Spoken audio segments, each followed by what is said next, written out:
So let's move ahead. So the next important concept for you all is to understand properties of electric field lines, and we will also discuss electric flux in this particular video.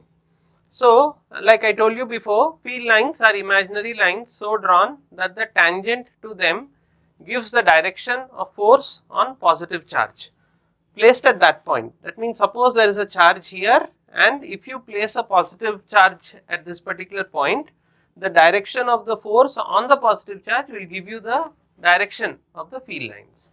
Second thing is, already we have discussed that positive charges are sources for field lines and negative charge is a sink for field lines. Then again, a very important concept is that suppose there is a charge here, suppose let us say there is a positive charge here, we will see that the field lines will be moving radially out. Okay, if you see the field lines moving radially out, suppose I take a unit cross section here, okay, and suppose I take the same cross section a little away. So do you understand that the number of field lines will be reducing? Yeah, so the density of field lines would also indicate the strength of the electric field at that point. So if the field lines are dense, the electric field at that point will be dense. If the field lines are scarce or far away from each other, then the electric field at that point will be weaker. Okay. The most important property which is very often asked in your exams is the fact that if you have two field lines will never intersect. So why will two field lines never intersect? So the reason why two field lines will never intersect is, let's look at this point of intersection. So we already defined that a field line is drawn such that the tangent there gives you the direction of force on positive charge. So at this particular point, if you consider this field line, the tangent is like this. For this, if you consider this field line, the tangent is like this. Now if you keep a positive charge, will it move this way or will it move this way? It can't. Okay, there has to be only one direction in which it can move. So because there is only one direction in which it can move, two field lines can never intersect. Okay. So the simple straightforward question they ask you for 2 marks is, why do electric field lines not intersect? So this is the basic reason why the electric field lines don't intersect. Okay. So I hope you are able to understand these properties of electric field lines. So then let's move on. So the next part we will look at what is electric flux, and then we will try to understand electric flux better. Okay, so now let's look at the next part, that is electric flux. Definition wise, electric flux is the number of field lines cutting through a given cross section. Suppose this is a region where there is a uniform electric field. So if there is a uniform electric field, the electric field lines will all be parallel to each other. If you have a charge, let's say if you have a charge here, the electric field lines are not parallel to each other. So this is not a uniform field, this is a non-uniform field. This is a uniform field. So suppose you have a uniform field this way, suppose we are talking of a cross-sectional area of this kind. So you see that there are 1, 2, 3, 4, 5 field lines which are going to cut through this cross-sectional area. So the electric flux is 5. Okay. So electric flux is defined as the number of field lines cutting through a given cross-sectional area. So in this case, the number of field lines will be, the flux will be 5. But there is a problem. The problem is, till now, whenever we have seen anything in electrostatics, we have never said how many field lines to draw. Okay, so what I am trying to tell is, suppose you have 1 coulomb charge here and you have shown it via 4 field lines. If you have 10 coulombs also, you can show it via 10 field lines. There is no rule saying that because it is 10 times larger than this, we have to draw 40 field lines. Okay, so the number of field lines which we need to draw for a given charge has not been defined.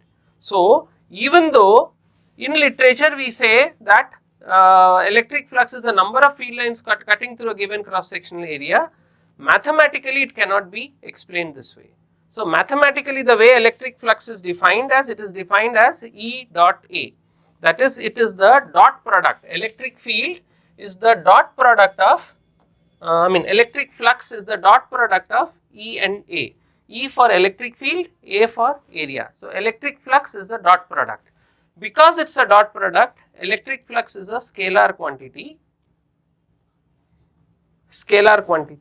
Also electric field is force per unit charge. So, it will have a dimension m l t power minus 2, this is force divided by at. So, it will become m l a power minus 1 t power minus 1. Now, that we are multiplying it with L squared, area has a dimension L squared. So, the dimensions of electric flux will be m L cubed a power minus 1 t power minus 1. Remember, for all the quantities that you are learning in the 12th standard, it is important for you to understand what the dimensions are, because several times direct questions come both in the NEET exam and in the board exam. What is the dimension for electric flux? So, we should be able to say that clearly and easily as to what the dimensions are. Okay. So, I hope you are able to understand what electric flux is. I will repeat again, it is the number of field lines which are cutting through a given cross sectional area.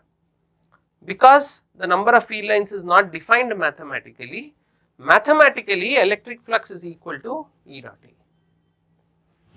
So, let us see these two questions. So, there is a question here which says, suppose there is a charge capital Q here.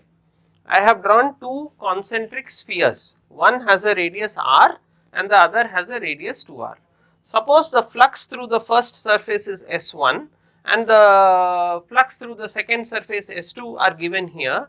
The question is, what is the ratio of the flux on the two surfaces? The question is, what is the ratio of the electric flux on the two surfaces? Now, what have we said? Electric flux is equal to E dot A. So, if it is E dot A, if you see area of a sphere will be 4 pi r squared. So, very clearly if you see, the area of S1 will be 4 pi r squared, the area of S2 will be 4 pi 2r the whole squared. So, when I remove the brackets, it will become 16 pi r squared. So, you may be tempted to say that it is equal to E into 4 pi r squared divided by E into 16 pi r squared. So, you can cancel off everything and then say it is equal to 1:4. You may be tempted to say it is 1:4, but this is not the answer. Why? Because again we have to go back to the definition. Definition of electric flux is number of field lines cutting through the given cross sectional area. So, if you have field lines here, let me just change the color so that we will understand it better. So, I will make it yellow. So, if we have the field lines here, so you see any field line which is cutting through 1 is also cutting through 2, and any field line which cuts through 2 has to cut 1. So, field lines are continuous lines, so they cannot be, they do not terminate here and there, so they only terminate at negative charge and they originate at positive charge. So, in this case, the field line whatever is cutting surface 1 will also be cutting surface 2. So, the ratio of the electric flux will be 1:1. Okay, and it need not be spherical. Suppose there is one which is a sphere and suppose other outside it I draw a cube. Even now the flux is going to be the same, because every field line which cuts through the outer cube has to cut through the sphere and then come, right. So, the ratio is always going to be 1:1. Okay. So, I hope you are able to get it. Okay, let us look at the next question here. So, there is a region here where there is an electric field of strength E and there is a cube. So, there is a cube of dimension A cross A cross A. So, the question is, what is the electric flux through the cube? So, the electric flux through the cube is 0. So, I will explain to you how. Not just necessarily a cube. Suppose this is a region with a electric field. A 3-dimensional object of any dimension, any shape will have a net flux equal to 0. Okay, so that is a very important law which we will learn later. There will be a net flux only if there is a charge inside. If there is no charge inside, there will be no flux. Anyway, let me explain to you how. So, this is a sphere, this is a cube. So, now let us look at the different faces of the cube. So, first thing is, understand that area is a vector quantity and not a scalar quantity. So, now the big question is, what is the direction of the area vector? So, suppose I have a plane of this kind. This is A here, the length, this is the breadth. The area is the cross product of A and B. So, the area vector is perpendicular to the plane carrying the two vectors A and B. So, I repeat, the area vector is perpendicular to the plane carrying the two vectors. So, here I have one face. So, perpendicular to that face is this. Here I have another face, perpendicular to that is this. Now, for both of these faces, flux is E dot A. So, the angle between the electric field and the area vector is 90. So, cos 90 is 0. So, the flux on this and this will be 0. Yeah. Similarly, there are these two side walls. Again, the perpendicular will be outwards and on the other side.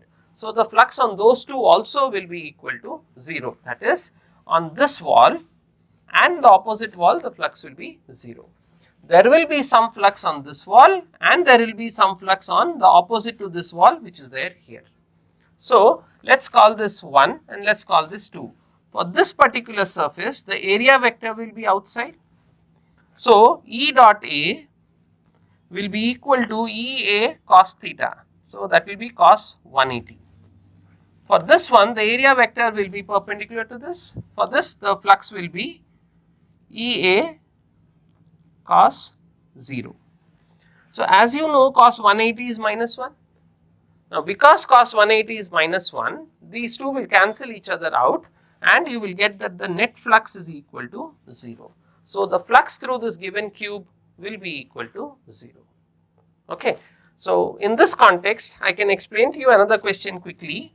Suppose there is an electric field here and we have a plane of this kind. Let us say that this angle is equal to 60 degrees. So, if this angle here is 60 degrees, the perpendicular to that, so the perpendicular to that will be 30 degrees to the given surface here. So, if it is 30 degrees to the given surface here, the angle between the area vector and the electric field vector will not be 60, but it will be 30. I hope you are able to understand. See, this is the plane of the area. This is the perpendicular. So, this is the area vector and we are talking about the electric field. This angle is given to you as 60 degrees.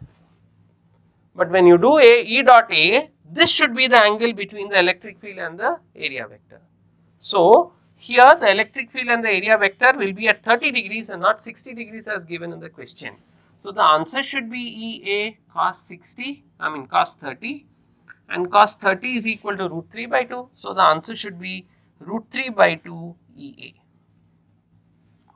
Okay. So, these kind of questions come quite often in the NEET paper where they are just trying to test your basic concepts. Whether you know what is the area vector and what is the electric field. The fact that the area vector is perpendicular to the electric field. Okay. So, I hope you are able to get this.